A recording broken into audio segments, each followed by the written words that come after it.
Hello children, welcome to my class. I am Momita and today I will be explaining you direct and indirect speech.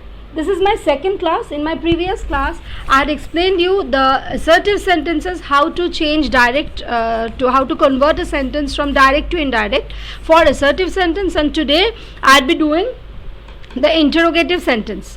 Now just a thorough revision. If you could remember, I had told you about the 6 steps which are necessary to convert a sentence from direct to indirect. First you need to in the first step is identification. Identification of what?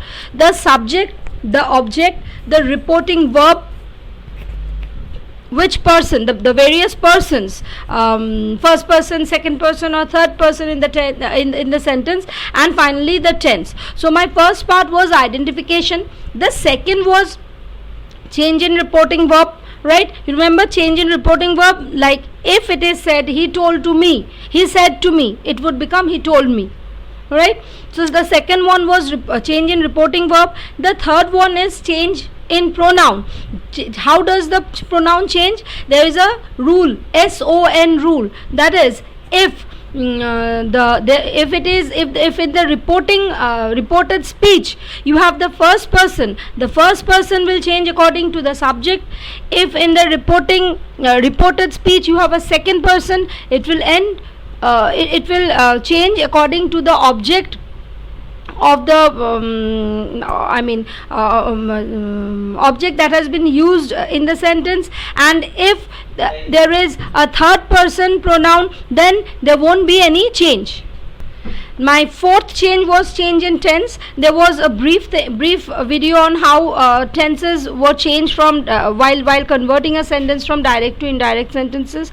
Now, as I have told you, all the present tenses change to their respective past tenses. All the past tenses, for the past tenses the rule is 1 3 2 4. That is, if it is number 1 simple past, it will change to past continuous. If it past perfect, number 3. If it is past continuous, that is number 2, it will change to number 4, that is past perfect continuous. And for future tenses, shall would be changed to shall, and will changes to would.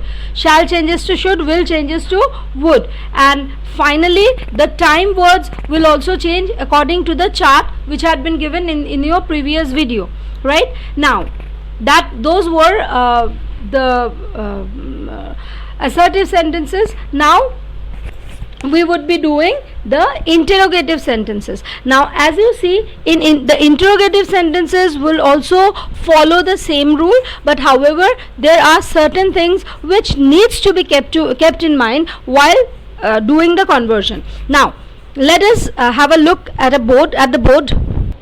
I hope the board is quite clearly visible to all of you. Now see, first of all, what have I done? I have divided the questions. Now there are, as you can see, there are 2 kinds of questions. First of all, if there is an interrogative sentence which you need to convert from direct to indirect, you need to find out what kind of question is it. Is it a yes no question or a WH question? Now how can you understand whether it is a yes no question? Now see, yes no question will begin with an auxiliary verb like am, is, are, was, were, has, have, shall, will, can, etc. And those questions can be answered with a simple yes or no, like have you taken your medicine?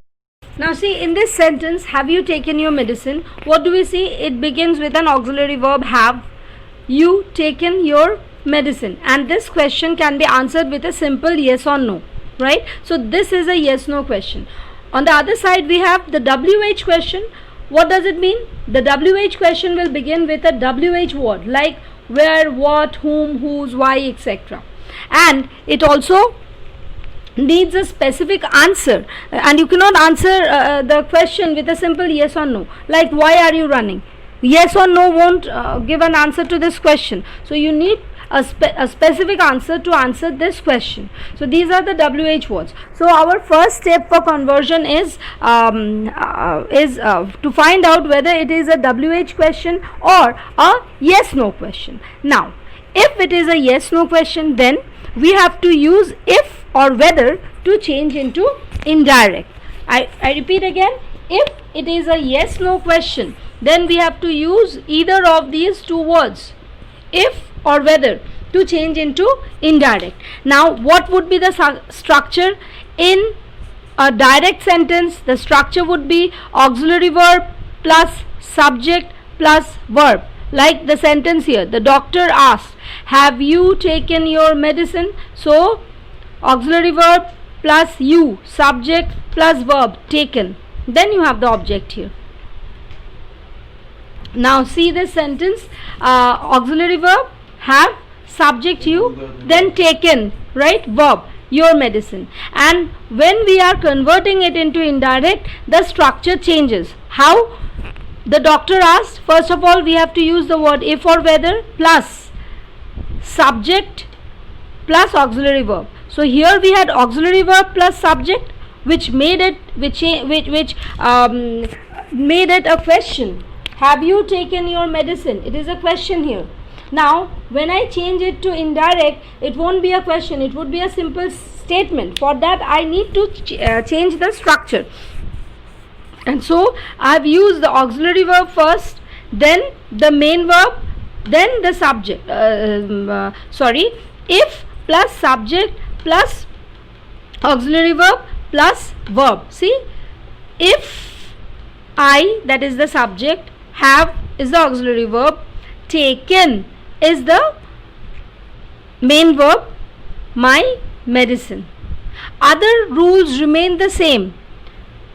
The pronoun changes here, tense also. If I had, it would be had, it would be changed to had, because present perfect changes to past perfect, so have would become had. If I had taken my medicine. Okay, now you can have other sentences like, my mother asked, are you coming with me to the market? My mother asked if I was, are you, are is in present tense, so if I was coming with her to the, if I was going with her to the market. Now here, if it is a WH question, what are you supposed to do? See, why are you running? This is a WH question. We have to retain the same WH word and the structure. See, WH word plus auxiliary verb plus subject plus verb. Now if you see here, the teacher asked Mohan, why are you running? So what is the structure? You have the WH word first, then you have the auxiliary verb are, then you have the subject you, and then you have the main verb, right? When you are changing it to indirect, it is altered. That is, first of all we have the subject. The teacher asked Mohan why, then the subject he, WH word plus subject, then you have the auxiliary verb was running, and there won't be any question mark, there would be full stop. That is, here the interrogative sentence gets converted into an assertive sentence, because we are changing the internal structure in the sentence. Thus this is all about your conversion of direct to indirect for interrogative sentences. Now we would take up a few examples so that you can develop a good understanding of the topic. Now see children, here I have done a few exercises, a few questions. First one, he said to me, do you know the way to the station? Now here, this is while reporting this from direct to indirect, I know that the person is asking a question. So instead of said to me, I would straight away write he asked me, right? Because it is a question. He asked me if I knew the way to the station. Why if? Because do you know the way to the station? It is a yes no question. So for yes no question I have to use a if or whether. So she asked me if I knew. Do you know? It is in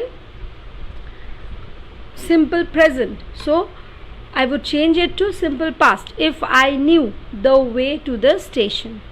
The second one, the master said to the servant, where do you come from? Again question. So the master asked the servant, where do you come from? As you can see, again this is in simple present, so simple past, where he came from, and then full stop.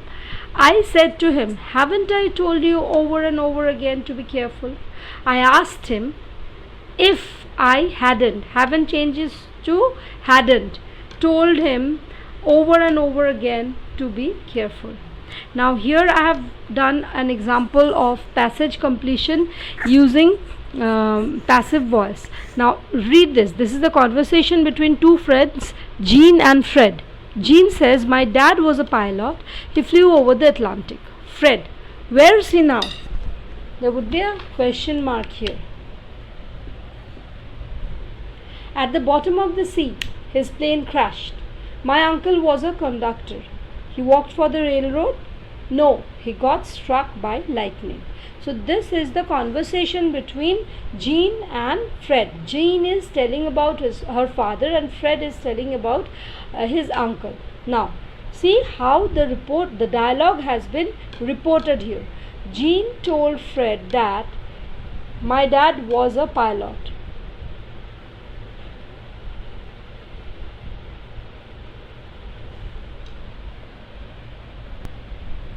Now see, I had done a mistake. I had written here was. It won't be the answer.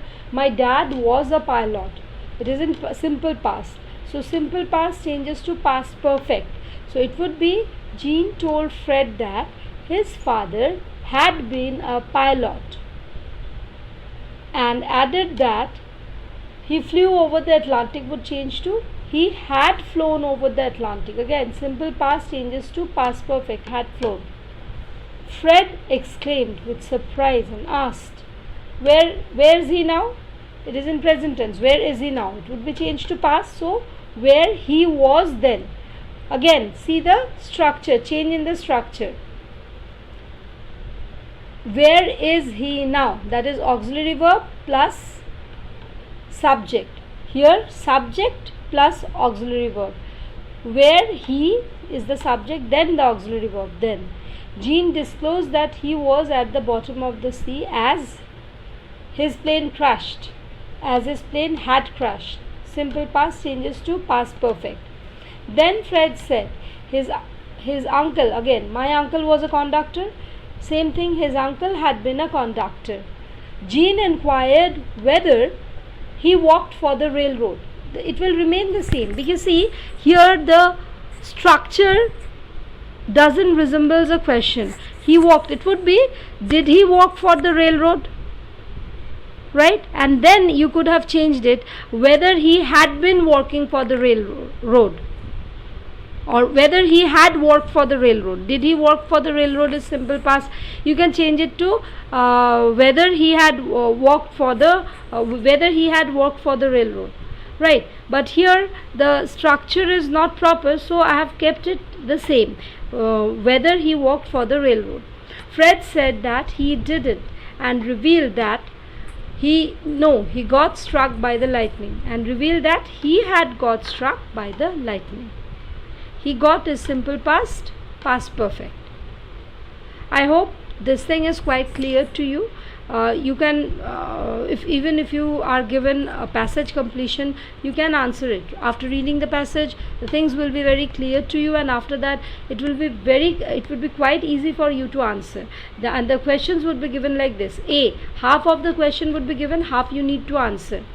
B, C, D, E, and F. F and G. Sorry. Now this is all about indirect speech. Interrogative sentences.